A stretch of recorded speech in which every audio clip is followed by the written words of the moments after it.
Question number 8 लो, क्या दिया हुआ बेटा देखना, उस एपी के 51 पदों का सम ज्ञात करना। बेटा आपको क्या निकालना, 51 टर्म का सम। एसएन कितने टर्म का कह रहा है, 51 टर्म का। और जिसके दूसरे और तीसरे पद, देखो बेटा सेकंड टर्म और थर्ड टर्म की वैल्यू दे रखी। देखो दूसरे और तीसरे टर्म टर्म्स है भाई। दूसरे का मतलब क्या हो बेटा, ए प्लस एक डी होना, और थर्ड टर्म का मतलब क्या बेटा, ए प्लस 2d। कितने कितने वैल्यू दे रखी, 14 और 18। एक इक्वेशन, दूसरी इक्वेशन। देखो ए डी, दो इक्वेशन आ गई ना, आगे दो इक्वेशन। अब ए डी निकाल सको आप यहां से, बताओ इक्वेशन जोड़ा घटावा गुणा करा, क्या करना भाई इनका बेटा, अभी बाबू बताओ क्या करना बेटा,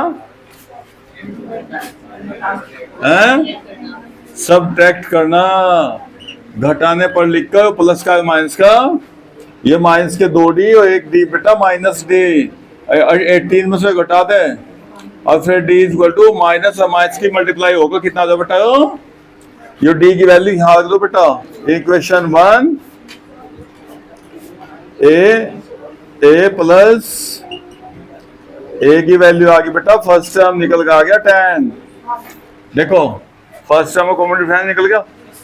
अब आपको क्या निकालना बेटा, 51 टर्म का सम, एस 51 कितना फॉर्मूला बेटा, एस एन का लगाओ पहला formula, s n is equal to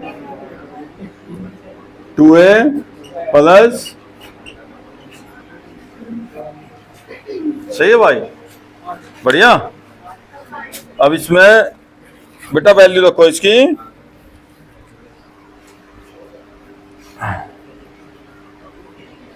N की वैल्यू रखियो बेटा, इसमें ए डी की वैल्यू रख दो बेटा।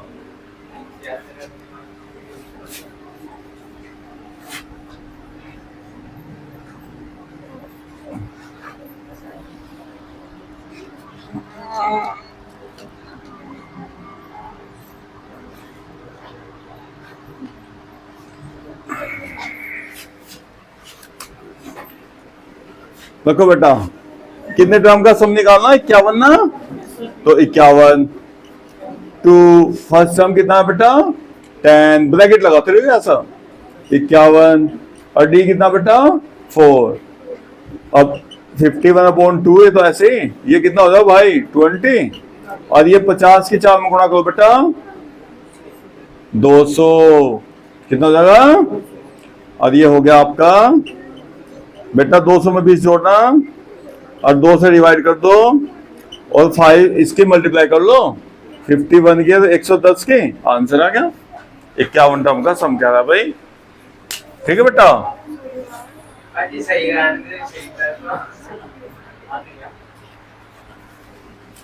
चलो भाई निकालो बेटा।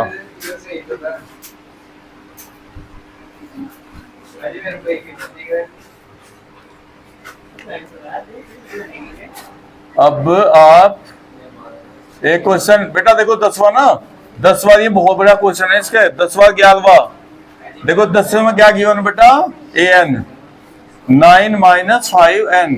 सेकेंड पार्ट देखो, देखो ए एन दे दिया बेटा, तो ए एन से ना आप सब निकालते हो, देखो जनरल टर्म बताते ना हमने, ए एन को जनरल टर्म क्या है, ठीक है, ए एन का मतलब क्या हो भाई जनरल टर्म। देखो यहां से बेटा ए एन ना, अगर आप एन की वैल्यू 1 रखोगे तो बेटा देखो ए 1 हो जाएगा वो, अगर एन की वैल्यू 2 रखेंगे तो क्या हो जाएगा ए 2, और 3 रखेंगे तो ए 3।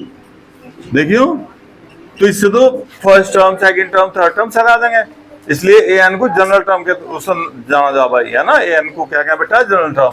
तो 9 5 1 कितना बेटा हो 5 और 2, देख 5 टू 10, 10 माइनस का 9 प्लस का कितना आ रहा है बेटा बता, और देख 15 और तो माइनस कितना हो बताइए भाई 15 हो जाएगा ना बेटा, 15 में से 2 जाए कितना बचेगा, ठीक है।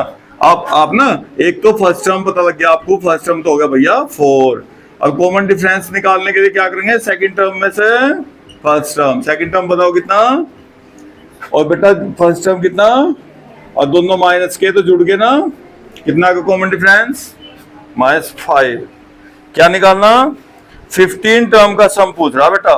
क्या पूछ रहा? एस एन की वैल्यू पूछ रहा। N upon 2 2a plus n minus 1 into, और एन दे रखा 15 टर्म, तो 15 term 2 first term 4 plus 15 minus 1, bracket ना लगा करो बेटा, ब्रैकेट ही लगाओ, मतलब मल्टीप्लाई ना करियो। डी माइनस का ना, तो देखो ब्रैकेट लगाइयो, कभी यहाँ मल्टीप्लाई लगा दो, ब्रैकेट लगाओ जब भी नेगेटिव हो डी।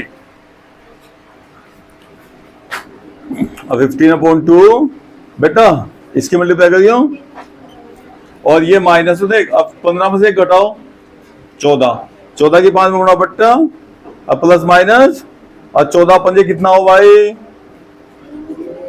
पता? 14 5 जा, 14 पंजे 70 हो ना है बेटा। अब इसमें तो माइनस करना है, 70 में से 8 घटाओ माइनस के 60, अब बेटा 2 से काट लो, कट गया। अब बस 15 की और भैया माइनस 31 की मल्टीप्लाई कर दो, आ गया आंसर आपका।